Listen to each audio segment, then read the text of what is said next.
Welcome to Primetime, everybody, and welcome back to our 61 days of Primetime, and we are doing the 2010s. I'm your host, Turn Chambliss. I'm joined by my co-host, Chad and Carrie. How's it going, guys? It's going great. Yeah. So we're almost at the end here. We started our 61 days of prime time back in September. Um, we were like, let's watch 61 movies. It can't be that hard, right? And turns out it's a little hard. Life happened, of course. You know, we have a little child. Hunter has a new job. And all those things are happening, and we're trying to, get all the stuff watched and done. But it doesn't matter how long it takes. We're having a great time watching all these. A lot of these movies are really great. I'd say most of them are pretty good. And there's been a lot of surprises along the way. But yeah, back in September, we started with the 1930s, and we've just been going through the decades. 6 movies each decade. Two per decade were chosen by each of us, and so we've gotten mixed results with that. Some bad ones because of that, and then some good ones. But like most ones we haven't seen. Some that we have, some are rewatches, but most of them have been just like really interesting surprises. Whether that's a good surprise or a bad surprise. But I'd say the 2010s ultimately, from my perspective, pretty good. I think there's one movie that we might collectively not like, and other than that, it'll just be a varying degree of how much we like some of these movies. So, without further ado, let's get into the 2010s, and then yeah, we just got one more decade and we're done. So let's get the 2010s in the bag. So for our first movie, we have The Loved Ones. Hunter, would you like to start with this one?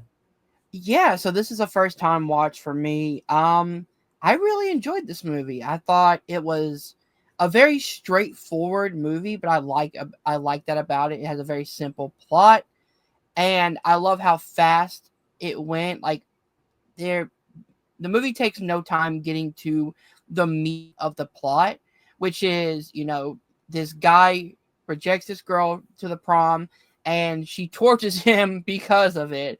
And you start like unlocking more and more about like, oh, this has been going on for a while. Like the girl in this movie has a scrapbook of previous victims, which I thought was very terrifying. Be very warned if you watch this. This is torture stuff, so like be very and it is gruesome. It is shown on screen and it is very gruesome. That stuff doesn't really bother me that much, but I think the acting was pretty good. I know it's an Australian film, so they don't hold back either. I really enjoyed this movie for what it was. Yeah, I'll say I didn't know really what this was at all. I was mostly going in blind. I just knew it had something to do with prom. I knew it had something to do with because the poster has like a girl in a dress with a screwdriver or a drill. A drill, And yeah. I don't know what this movie is, but I kind of understood. Like as soon as she asked him the prom, she was very kind of awkward and weird. And he said no, and then he was kind of flirting with telling his girlfriend who asked him to the prom and stuff. And then you had because you had the whole first scene too, where he gets he accidentally crashes his car, which kills his father. So you have a little bit of kind of trauma there that leads into him being, I guess, vulnerable enough to get captured and stuff like that. And I feel like all of that emotion and stuff plays into you really feeling for this character and wanting him to succeed and stuff. So I feel like the character development was pretty good. And then when they finally get him in this place, even he does like one escape attempt and stuff. All of the crazy, like horrific stuff that happens is just really disturbing, but really cool and really interesting. And I was like, this is like really like I don't want to look, but I can't look away, kind of a deal. Hmm. And I'm like fascinated to see like the way they like built like this, like you were talking about the scrapbook of their crimes, and it's like so specific what they do to people to like pour hot water into their brains through a drilled hole and turn them into zombies and throw them in a pit and all this stuff. Oh, by the way, spoiler Yeah, that for all of these the movies. salt scene really made me cringe. Where Yeah, like they drilled like she cuts the heart into his chest and just starts throwing salt on the wound. yeah, it reminded me of like Terrifier 2, you know. Yes. Oh man, like some of these like torture stuff is just really, really, really insane. But yeah, I think it was like a really interesting movie. I thought the like Carrie and I were cringing hard at Hmm. the like father-daughter love story that they had going. Yeah, And then, I'm it's like, weird. these people are crazy as hell. But I love like the tenacity of like this guy to in this situation like stay strong and still be able to, you know, not die, because Hmm. so many people have like perished or gotten turned into zombies and then perished and all this stuff, and then he's able to actually like survive. And you know never have I been so satisfied to see someone like run over by a car and then back Yes. by a car. And just the tension of like him like driving back to hit her with the car, and that's the final like shot is thunk hitting her Hmm. with the car. It was like really great. One of my favorite things though is when she's like torturing him and they're like nailing the nails into his foot, Yeah, and she's like scream for me, and he's so defiant, like he doesn't scream, he doesn't cry, he takes it, showing that he has that tenacity to survive yeah. more and more throughout the movie. I just thought of this, and I don't know if this is the case, but I wonder if there's like some sort of like religious like stuff they're doing, like with like the stigmata in the feet and the crown on the head, like the crown of thorns that Jesus had. Um, Maybe. I don't know. I'm just throwing that out there because it's something I like thought about like in the moment. But Mhm. but yeah, and then you have like a whole other like side story with um the his friend who has a date, and you can see that his date is really kind of like going through something as well, some traumatic experience. And you Yeah, find, that story kind of went nowhere for me. It felt like just well, a weird side plot. you find out that well, I like the juxtaposition of them kind of having an okay night, whereas Hmm. the other couple's having a terrible night. But then also you get to see like how all of these people are linked. Like the cop is her dad, Hmm. and then her brother was one of the victims, was Yeah, maybe even the victim that he caused the car wreck at the beginning. I think it is because it shows when he's looking at the photo, and it Yeah, cuts to him like swerving in the road. yeah. And if you're sensitive to this, there is a dog death that made me really sad. Hmm. But other than that, I thought it was pretty great. Carrie, you haven't talked. Go ahead. Would you like this one? Mhm. Oh, you didn't like No, this I Oh did one. not like wow. this movie. Ooh, okay. I mean, it was just like it was all like torture and Hmm. incest and That should be on the poster. yeah, I didn't enjoy it. The ending was kind of satisfying. That was like the best part of the movie, but yeah, it was just not for me. Okay. Hmm. But the one thing that I kind of compare it to in my head a little bit is the black phone. It's like way more torturous than the black phone, but it's like the kid who Hmm. doesn't give up and ends up escaping, and like he tries so much stuff, and then it all ends up coming together to allow him to escape. And I feel Hmm. like that's the kind of similar situation to here, but it came out before the black phone, but I'm not even sure about like the writing of the black phone. That might have came out first. But yeah, I mean, I don't know like a ton of Australian horror. Like I love the Babadook, Hmm. um, but this one I thought like was pretty incredible. And uh, there's a couple. Might, I don't know. This might be another reason why you don't like it, and why I maybe shouldn't have liked it, is because it had a very Rob Zombie feel to it, like especially in the beginning, like because he has like Yeah. really long hair, and then I don't know. They always kind of felt like that style Mhm. for me for some reason, even though they all had Australian accents. But I I don't will know. say, like, this isn't my favorite, but I do appreciate what it was trying to do. The dad death storyline, I think it didn't go anywhere. I kind of wish they would have just taken that out, Mm, because to me, or at least had a scene where he's talking with his mom about it. Like, you mm, could have gave us one more scene where it's like, I don't blame you for what happened, because we get a little bit of it with her not wanting her son to drive with his girlfriend, but that's really it. Like, it just, it's a plot point that goes nowhere. And I feel like if you would have had one scene with him and his mom, like maybe after he comes home, where she's like, I don't blame you, and then you kind of wrap it up, I think that would have been a great way to connect the beginning and the end of the film. I definitely see what you mean. I think what I took from that is that sort of at the beginning, like when he's going through so much trauma, he goes to like that cliff edge, and he's Mm-hmm. almost about to like kill himself, and then you're like, and then he like kind of goes like, no, no, I can't do that, kind of a deal, and then he gets kidnapped, and then you see that he really does have the will to live against Yeah. all odds. And so I think that's kind of like how it played into like this traumatic thing. And then he, at the end, he is able to drive again. In fact, Mm-hmm. that's how he saves them. So I don't know, maybe there's something there, maybe there's not. I think you have a good point. Maybe it could have been a little bit stronger. um and also, yeah, there's so many strong movies in this lineup, in this 2010 slate, that this is a really good one in my opinion. Mm-hmm. And it's not the best one. So all right, well, I mean, so we can move on to the next film, which is Buried.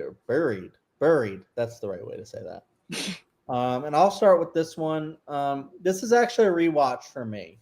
I think this movie is very, very interesting because I really like Ryan Reynolds. I think he's great. He's not the only actor in the movie. He was like the only actor that you like really see. That's Mm-hmm. not like pictures, I guess. And that's like, yeah, because you only hear like voices, and I think some of them are recognizable. I can't remember like all the actors that are in it, but I think some are like legitimate actors that you would know, but they're only there in like voice, which Mm-hmm. I think is really cool. It's really a cool way to shoot a movie, where it's like he wakes up in a box buried underground in the Middle East, like Iraq, I think. Yeah, Iraq. um, and because he's there just like driving trucks, and then he's kidnapped, kind of held for ransom, kind of a deal, which is terrifying to think about, having a job where you go to like some sort of like territory like that, and then you get buried. Like, I can't even imagine like this Mm-hmm. situation. uh but it ends up being like extremely epic. It kind of reminds me of like 127 hours. I don't know if you guys Mm-hmm. ever seen that. um which I'm like, how do you make a whole movie out of this kind of thing? But I think they're able to keep the tension up so much, like through phone calls, through certain like things that happen that are like, I feel like realistic things that happen. Like, now he's got to figure out how to get this phone that he saw that is an actual phone at his feet. And then a Mm-hmm. snake comes in at one point, and then, oh, now it's filling with sand. So there's just a lot of like little scenarios, and all the while he's got to make all these calls, like to his family, to the kidnappers, to people that might be able to help. And there's some like intrigue and stuff to try to figure out what's really going on, who you can trust, just through these phone calls. And I think Ryan Reynolds does an incredible job in this role, because he's like the only one Mm-hmm. on screen. And an actor like Ryan Reynolds, who you just know as the silly guy in like romantic comedies, Deadpool.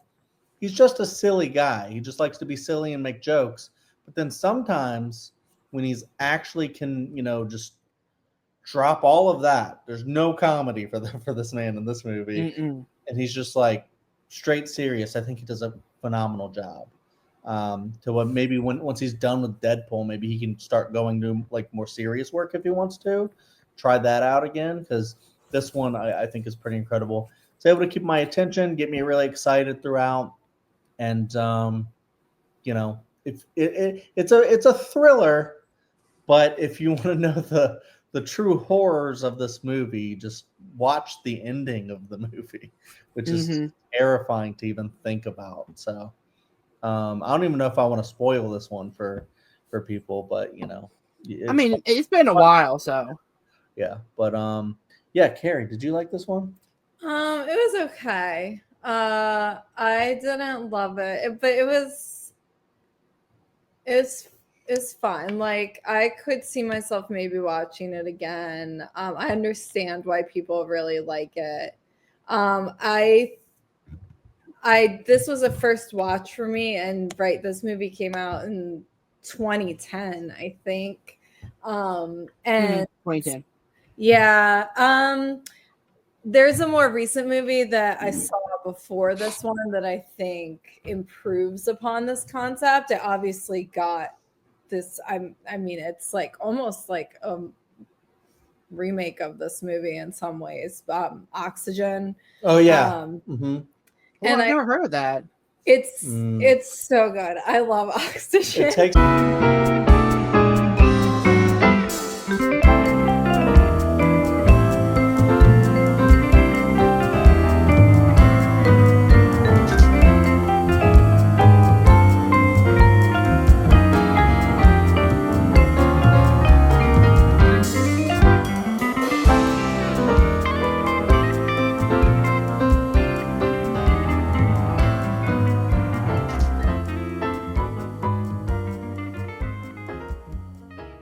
Yeah, I just, when I was watching this movie, kind of wished I was watching Oxygen instead. I don't know. I think part of it's just because,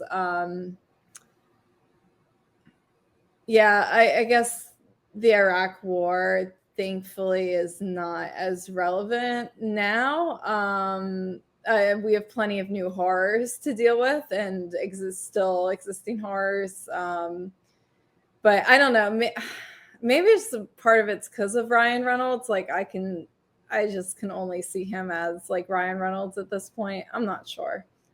That's fair, actually, because when you go back and watch a movie with Ryan Reynolds that's more serious, it kind of comes off as Deadpool trying to be serious, and it's a weird dynamic because, like, I went back and watched something like, the 2006 Amityville Horror remake with him in it, and it was very jarring because I just watched Deadpool 3. So I'm seeing Ryan Reynolds trying to play a horror character, and sometimes it works, sometimes it doesn't. Sorry for interrupting you, Carrie. Oh no, I was pretty much done. Yeah, I think, yeah, I don't know. Maybe part of it just seems a little dated too.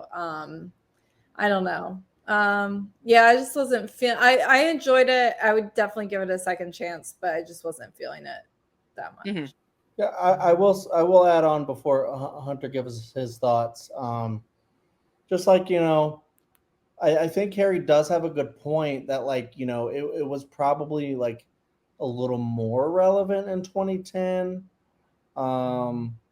but also I feel like that could probably still happen today. Oh yeah.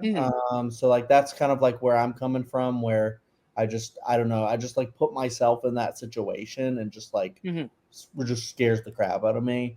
I definitely see where you guys are coming from with Ryan Reynolds, but I don't know, I think he just like sold me for some reason. But maybe it was because I had seen it before a little while ago.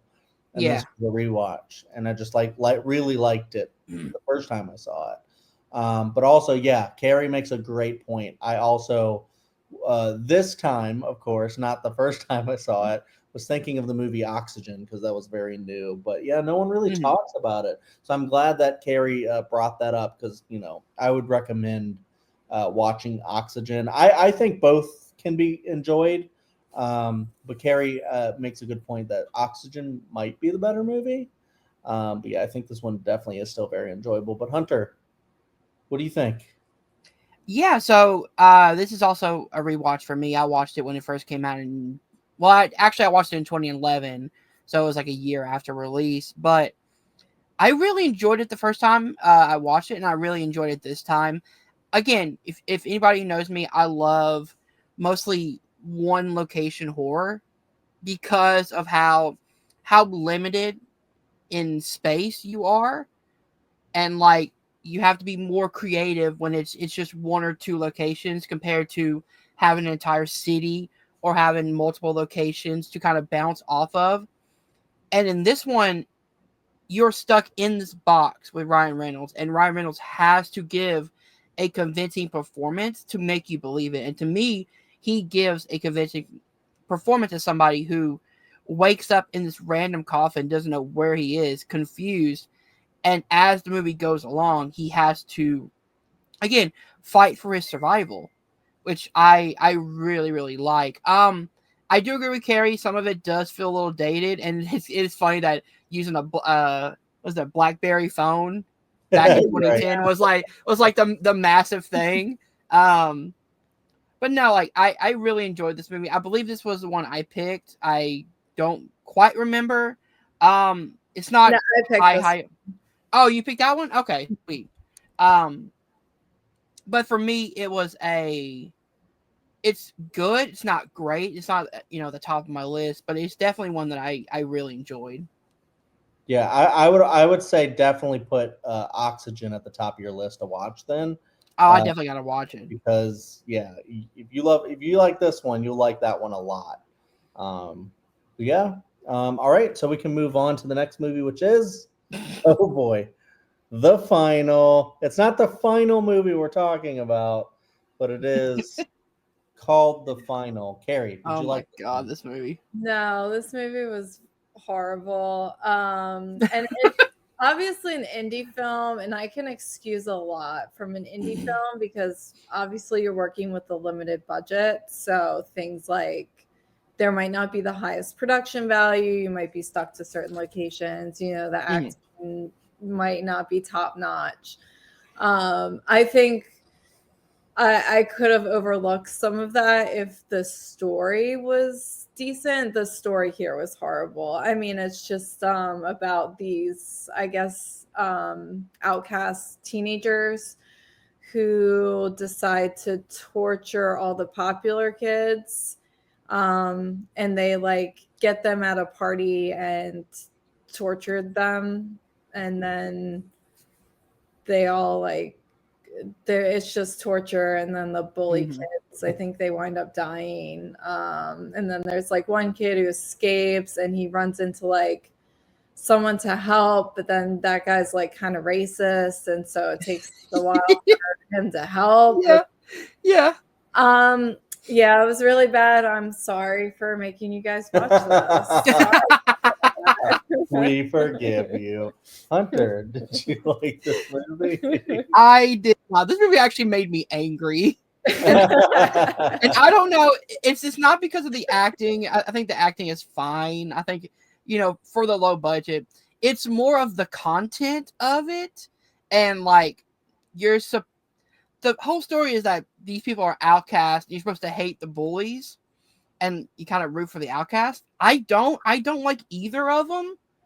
So, because they make the outcast so freaking unlikable, and like one of them is literally wearing a Nazi costume, and Mhm. you're supposed to be rooting for that person. No, like I I don't get what the story was. But thank God, because I thought it was gonna be like a school shooting movie, like in a school. Thank God it didn't go that route, because I don't know if this script or if this writer could handle something like that. Yeah. But like yeah, this movie just made me angry because like the whole time I was like, who do I root for? Because like the bullies, like they're just calling people names, like they don't do anything to warrant this. Like again, nobody deserves to get tortured. Let me say that right now. But if you showed some actual things, but no, like they're just shit talking.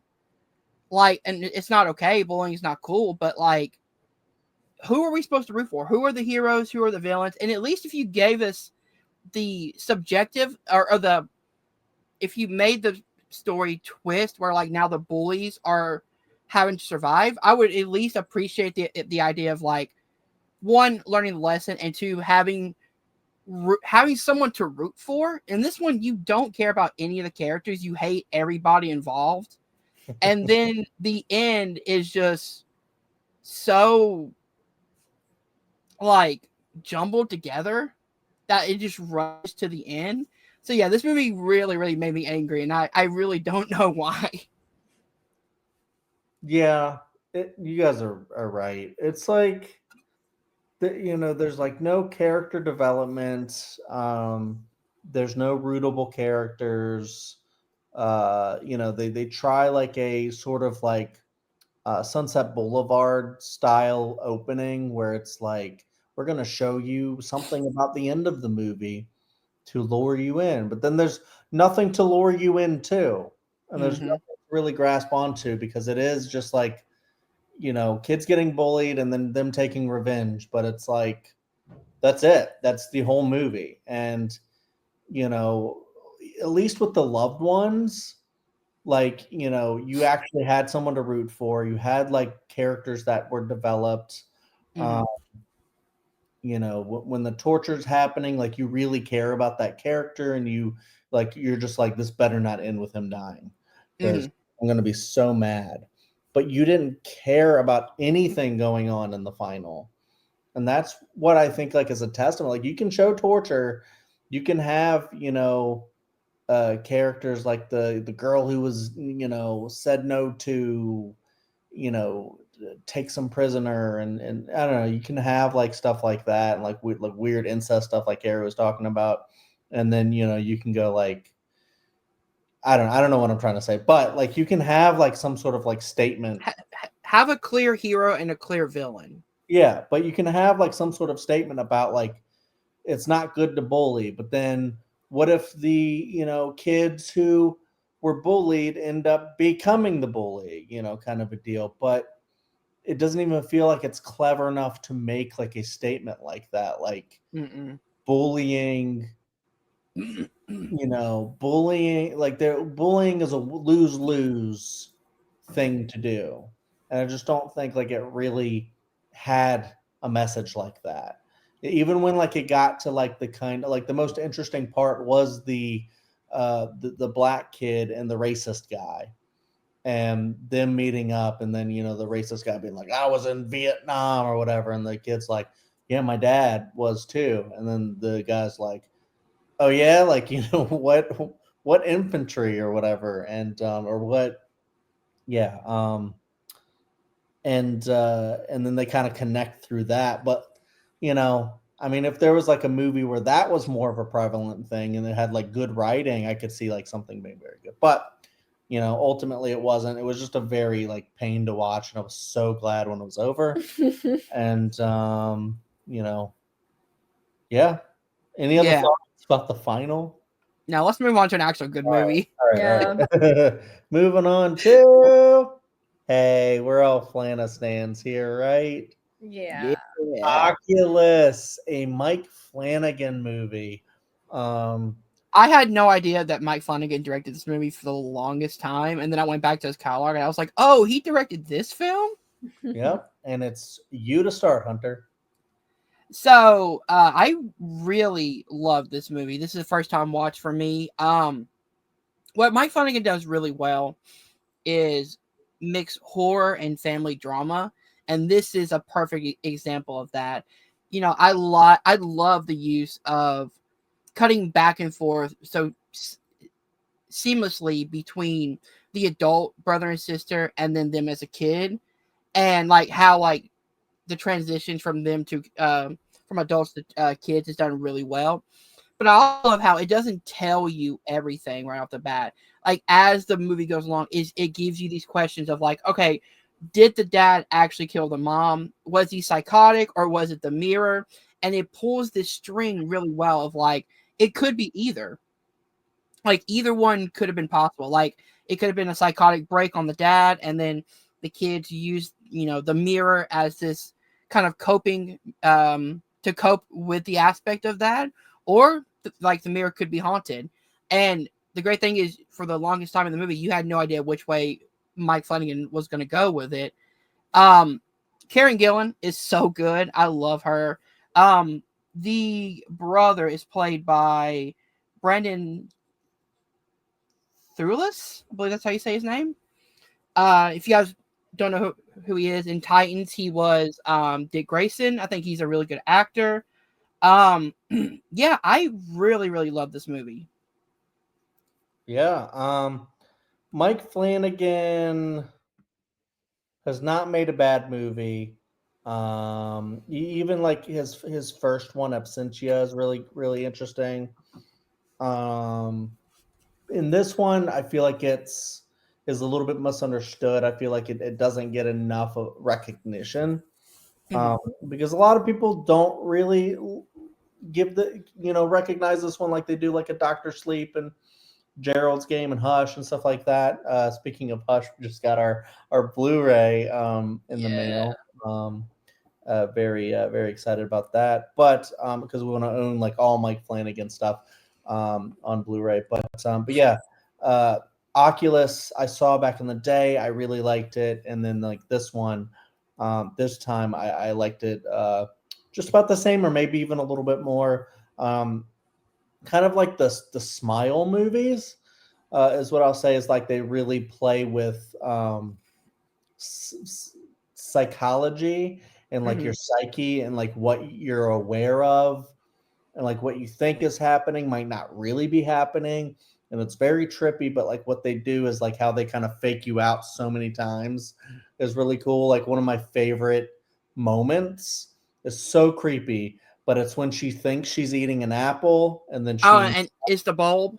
she's eating a light bulb, and then but she's really eating an apple, but the mirror thinks that she's eating a light bulb for a second, and it's so creepy, good, gruesome. I don't know if you ever really know if she was eating a light bulb or an apple. Maybe you don't, but I know that it does. Well, she's not like bleeding the rest of the movie, is she? From her mouth? No. Because I know like she's eating an apple, and then it cuts, and then she's eating like chomping on a light bulb. And the moment I heard the crunch, I was like, "That is not an apple." Yeah. And then it's like a whole gruesome scene of her recovering from that, and then it cuts getting back like picking the piece of glass out of her tongue. Oh. And then it cuts back to her actually eating the apple, and her brother's like looking at her because she's acting weird. And then she saves it like, oh, I was eating the apple normally this whole time. But yeah, I just, and like Hunter said, the way it like goes back and forth from the the kids to their older, and the whole story with the parents and the mysterious woman and stuff. I just think is super incredible, and I love this the whole ending has a gut punch though. My God. And I love one of the things I really love about Mike Flanagan too, other than having like the family drama with the horror as the backdrop, is that I love how he does the shining eyes.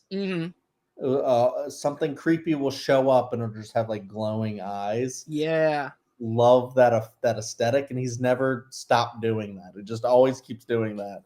I'm like, never stop, because it's really really cool. Yeah, it like induces like a primitive reaction, because like as like we're kind of evolved to fear things in the dark with glowing eyes. That's a great point. Wow, I didn't think about that. I was just listening to a podcast about that recently. Oh wow. Yeah, so this movie has a lot going for it. It's not like his best movie, but it's certainly not his weakest. I think that's like. But yeah, I'm a big defender of Oculus. I just think it's done so well. It's so cool, and it's actually very scary. The sound design was incredible. I kept having to Mhm.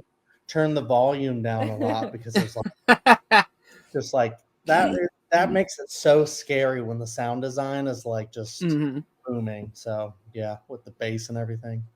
Um, Carrie. The first few times I watched this movie, I don't think I was like super I was always doing something while I was watching the movie, like doing homework when I was in school or like, chores or something. Um and so I always thought it was kind of the weakest of Mike Flanagan's movies, but more recently, not this watch, but my most recent rewatch, I sat down and like literally just stared at the TV, no distractions. You And paid attention I and it paid was better. attention.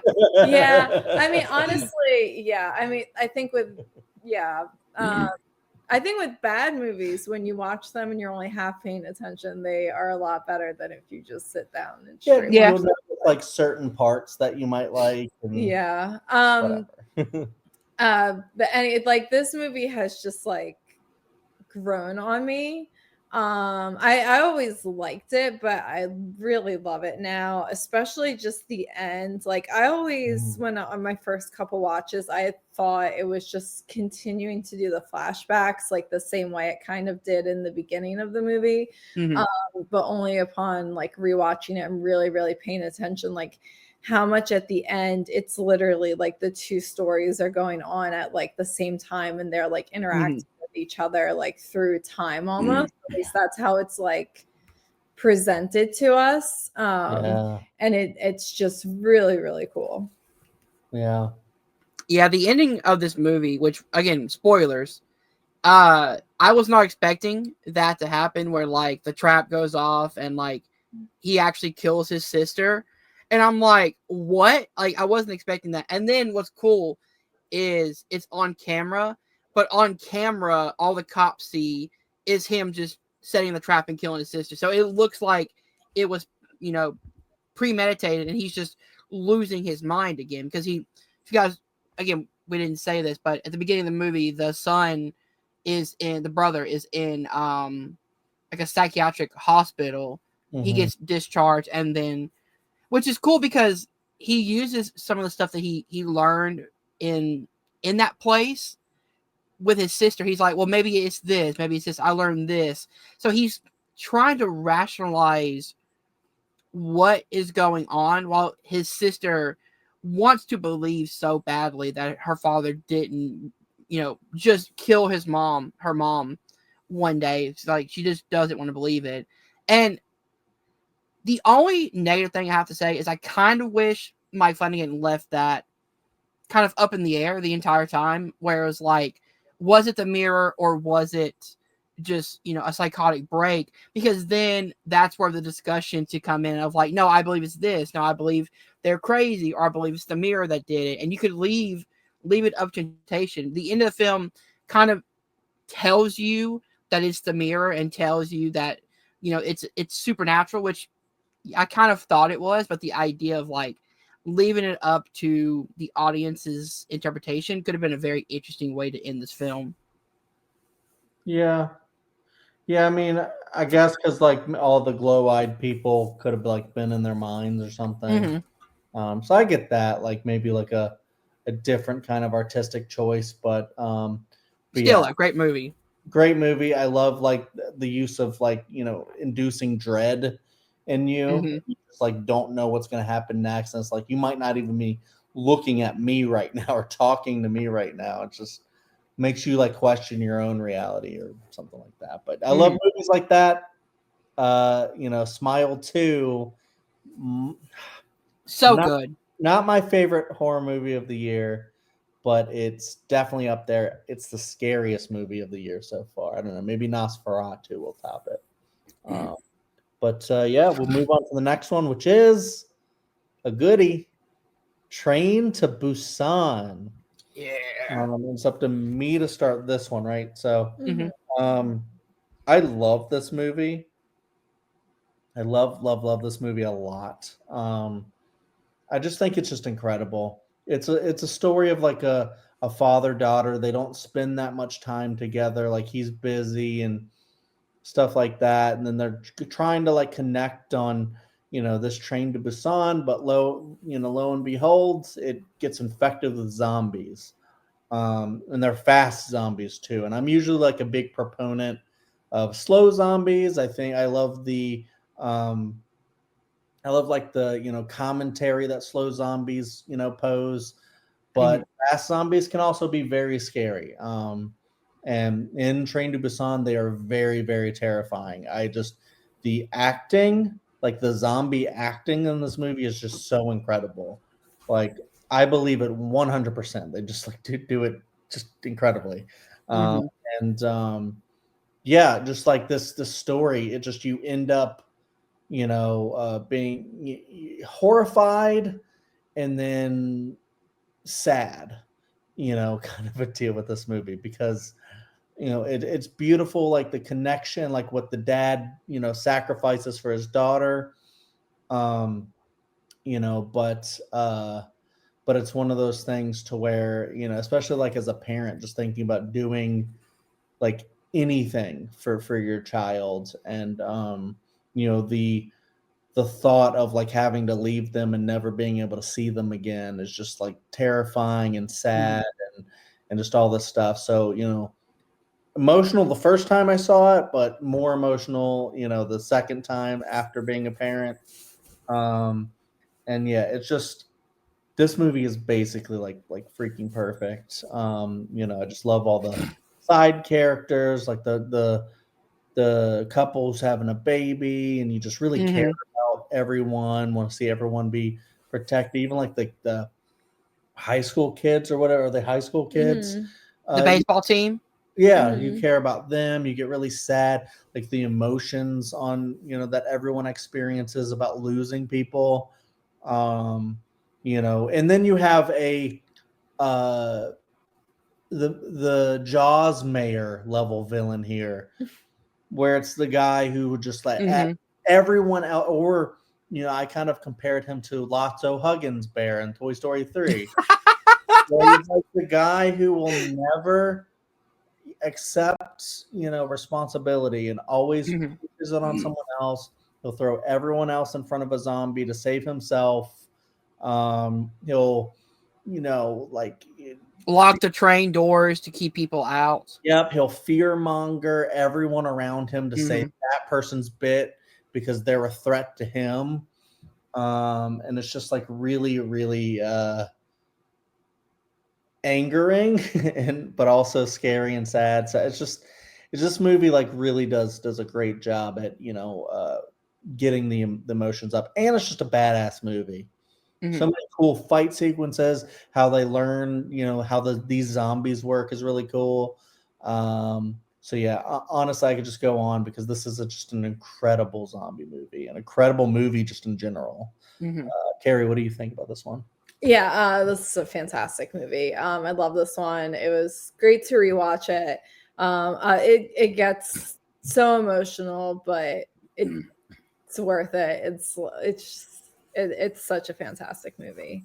Yeah, I don't know if I have much more to say. Sometimes with the great ones, you enjoy watching it, and it's hard to talk about them because it Mm-hmm. does everything so perfectly. I do love the end scene where they're walking through the tunnel, and the army is like, wait, are they zombies? And then they hear the song that the little girl's singing, sad about her dad. I was so worried that because this was a They're gonna Korean movie, that they were just going to shoot them without even seeing him. I was like, do not go that route. better not.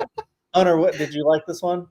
I love this movie, man. I've watched it twice already, but the first time I fell like in love with it from like one of my favorite fight sequences, going from one train of the car to the other, and I'm sure it was a one shot too. Whereas like the father or the father to be is like going from one train set to the other to try to get to the end, and he's just fighting zombies the entire time. Love that fight sequence. As Chad was talking about, the idea of like a father and a daughter not really being like not estranged, but just like the father works all the time and doesn't get to see all these great moments with his daughter. Like the opening is him watching a video from her what was it, like a talent show of her Mhm. singing, and it's like, oh, he's missed out on so many crucial moments because he has to provide. I love that story. The zombies are scary. I love fast zombies because I love the idea of like a threat that is constantly moving at you, but Mhm. at a speed that you're not prepared for. It's more scary when someone is just like halting at you, because you can run, but you're eventually going to run out of energy. That zombie is never going to run out of energy. It's always going to be going and going and going because it's dead. All it knows is constant movement. That is terrifying to me. Um, the acting is incredible. The great thing that zombie movies do, the great ones at least, is the zombies are the monsters, but it's the people that are the villains. And I love that because you have a central villain of this movie, and it's not the zombies. It's the one dude who is trying to keep people out because he wants to control everything. He's a like a big businessman. He's a mogul. He wants to have control of the situation, and in order to do that, he puts people's lives at danger. And you hate him more than you hate the zombies at some points, which I love. This movie is fantastic. I absolutely love it. And you just described how The Walking Dead worked for so many seasons. Mm-hmm. The people are the bad guys. Mm-hmm. But yeah, two quick things, because now this is turning into a fast zombie versus slow zombie debate. Okay, no, I'm just kidding. I think both are scary for different reasons. Because like Mm-hmm. you said, the fast zombies will come at you; they'll never tire, and you could try to outrun them, but you never can. I think that's also true for slow zombies. Is it's like the idea is that you can outrun a slow zombie, but they're still always going to come. They're always going to be coming for you. Yeah, One day, they're going to eventually get you. At least a fast zombie, it's over quick. that's but fair. but that's also kind of like the whole "it follows" kind of thing. Like you never Mm. know when it's going to get you, but it's gonna. But yeah, both are great though. But the last thing I wanted to add before we move on is you mentioned like him uh at the beginning seeing all of the images of his daughter, and that's Mm. exactly what happens when he's dying, is he sees all the Yep. images of his daughter, and he dies with a smile on his face, just Oh, it's knowing that so knowing that pure brilliant. love for his daughter. And that's like the last kind of like, humanity in him leaving him, I guess, or whatever, is just that love, that deep pure love. And that's why this movie's brilliant.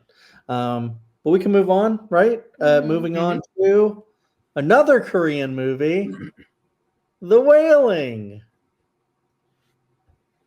I believe we start on Carrie, correct? I just wanted to pause Uh, for a little. Carrie, she like The yeah, Wailing. I loved this movie. Yeah. It's a mystery horror movie, and I kept telling Chad, like, oh, this is what's going on. I'm pretty sure this is what's going. No, I was so wrong. I was always so wrong every step of the way in this movie.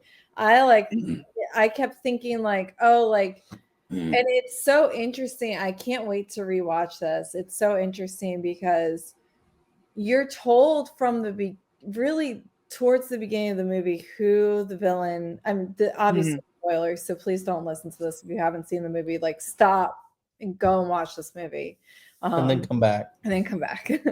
um, you know who the villain is at the beginning of this movie, but they do such a good job of trying to get you to and then doubt it, like, Mm-hmm. and like how much, like, when they're especially in that scene where they're chasing him through the woods, and like the scene with his dog, and like I guess I say I can't, oh, anyways, I'm getting off topic.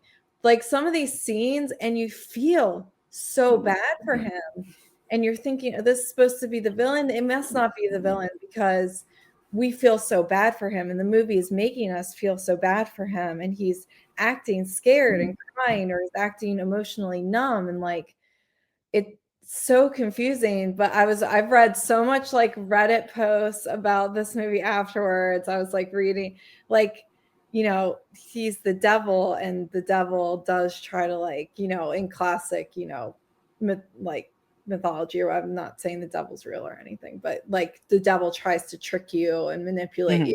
you into things. And like the acting in this movie was phenomenal, like the cinematography. Just I love mysteries to begin with, and I feel like this was such an incredibly well done mystery, and you really don't know until the end. And I think even after you've had time to like process and think through the movie, like who were the villains, who was working on which side, like of this, what would have happened if he had waited for the third rooster crow, would everything have been fine, or like would he have just survived? Like I know I think this is, it's such a brilliant movie. Really, really fantastic. Hunter. Yeah, so this is a first time watch for me. Um, I really liked this movie. I don't know if I love it as much as Carrie does, but I'm definitely willing to give it a rewatch. Because of how interested in the story I am, and I want to go back and see more and more and more and connect the mysteries and things like that. Kind of like Carrie, I went back and watched a lot of YouTube videos on this movie just to be like, what did I miss? And there's a great channel, Foundflix, who did a video on the ending explained on this movie, and he was talking about how the woman in this movie that we see at the end is cursed by an angel, and you have her going up against a demon or the devil, and it's a battle of like the woman tells our our main character, look, in order for you to be safe and to save your daughter, you have to wait for the three crows, the three noises to happen. Um, so that was her trying to warn him and like protect him. But again, it's human choice, and the devil is kind of in his ear saying, no, your daughter's in danger, you have to go, you have to do something. And every time the woman it like gives people the choices, it's the devil in their ear and the devil on their shoulder that sends them away to their demise. I love that aspect of it, where it's like you could look at this movie one way, or you can see it as like this apocalyptic, like, heaven versus hell, demon versus angel type thing. And I really want to go back and see if I see a lot more of those connections. I love the mystery of it. I love the, again, kind of like Train to Busan, the father and daughter connection of it, where it's like they're kind of estranged, and then as the movie goes on, you see that the daughter gets cursed, and like the daughter is hilarious, by the way. She has some great lines about like, you can clearly see the devil, or the possession is getting to her, and she's like, what the fuck do she's like cursing at her father. It's just, you see that this is not the person that the dad knows, and it's heartbreaking, but then it's like, scary and like intense. So I really, really love this movie. I was like, Hunter, you thought this parts of this movie was hilarious? Like, I get Not what not, I not get. hilarious as in like funny, but just like the abruptness of the daughter like cursing out her father. I get where you're coming from, but I just found that just kind of creepy, because it's just Mm. like when someone is obviously not themselves and they might be like possessed or something, just like scares me. But I know there's a lot of people who, find humor, like especially like if they watch The Exorcist and it's like, fuck you or something like Mm-hmm. that. They think that's funny. I don't find that funny, but different senses of humor. However, I will say, yeah, I think this movie is really great. It's long, but Yeah. I think that's a testament to it. Like I think that works Mm-hmm. for it, because it is this kind of epic. Like you're talking about like a heaven and hell kind of a thing. You can read into that. Mm-hmm. And it's just also just a really great mystery. I also think it has a lot to say. Like Harry and I were talking about this about um, what would you call it? Where it's like just like prejudice Yeah. for the main character. where and other people in the village No, God. where they see this like Japanese man because they're like all Korean, and they see a Mhm. Japanese man, they just kind of like assume that he did it, or he's the guy, um, and then they do terrible things, and Mm. you know, and then I feel like I don't know, maybe if they hadn't done that, um, maybe it wouldn't have ended like that, and maybe they could have like figured it out more or something like that, or it's almost like they doomed themselves when they did that. And I feel like that's kind of like a testament to getting all of your facts straight before you decide to scapegoat someone who's different and someone who Mm. is new or something like that, and you assume that that's the person that's causing all of your problems. But honestly, I feel like you guys have analyzed this movie like more than I have, because I wasn't super into it towards the beginning, and then it was only when it started to get really interesting with like the mystery stuff and get really Mhm. sad, is when I started to go like, this movie is actually getting pretty deep, and getting really interesting. And then like some of the effects, like the Japanese guy, like when he's got like those claws and is like Yeah. starting to deform and stuff The like red that. eyes again. The eyes changing. Yeah, and it just started to like turn really black and scaly, and so I was just like, oh, this is getting really creepy Yeah. and cool. Mhm. And I was just like, I don't know, I just love stuff like that where it just gets really interesting, and you just I don't know, it's really really well done. And so this one, despite it being really long, I agree with Hunter. I kind of want to go back and watch this, and I Mhm. feel like I would get more out of it on a rewatch. Also, if I were to watch the same kind of stuff that you guys have been, which I just haven't done. Did you want to say something else, Gary? No. I felt like you wanted to when I was It's really funny talking, but when there's a movie that I really am intrigued in or interested in. I'll go and like down a spiral of like YouTube videos about like what people think this means, and I did this for this movie because I wanted to know, like, there were some moments that I didn't understand just because like stuff happens and like I turn around for a minute and then something else happens, so I kind of miss it. So to kind of see what people saw and like the messages and the hidden meanings and things like that is like really like intriguing to me. yeah, Yeah, there's also a really good Screen Rant article on this movie that like Ooh. goes through a bunch of different things that happen in the movie and like meanings for them and stuff like that. Hmm. yeah. I mean, I've sometimes done that for other movies, but like for this one, I really want to. It's just I've gotten like really wrapped up in politics, and Yeah. I gotta get back into the movies. And I feel like if I were to engage with this even more, I think it would like it even more. And I already like it a lot. So Hmm. um, in fact, it ranks pretty highly for me. So yeah, well, Asian horror is so good, man. it is. Well, I mean, we watched Onibaba not that long ago, the Yes. original Gojira, and then we also Gojira. have Godzilla -1 coming up in our next Yeah, and we did fight. Open Water. We Train did to Busan that we just talked not about. Open Water. Why do I keep saying Dark Dark Open? Water. Water. I literally like searched the movie the other day and then was like annoyed at myself. Audition for the 90s, which is That's my right. favorite. Yes. Yeah, a lot of great ones. And Yeah. Ring Hmm. Zero. Not as Um, great. Not as great. I um, liked it, but I think it was the only one. yeah. All right. It's not bad. So now we can get into our rankings. And as usual, Hunter, do you want to start with this? Yeah, so my number 6 obviously is The Final. Number 5 is Buried. Number 4 is The Loved Ones. Number 3 is The Wailing. Number 2 is Train to Busan. And number 1 is Oculus. Wow. Oh, this might take me a second, but yeah, my number 6 is The Final. Wait, Oculus was your number 1? Awesome. Mm-hmm. Wow, cool. Love that movie. Number 6 was The Final. Uh, my number 5 was Buried. My number 4 was The Loved Ones. Almost there. Hold on. Me- I am a Flanistan, but my number 3 was Oculus. Yeah, and I just really loved the Korean horror. Hey, that's My great. number 2 was the Wailing, and my number 1 is Train to Busan. Nice.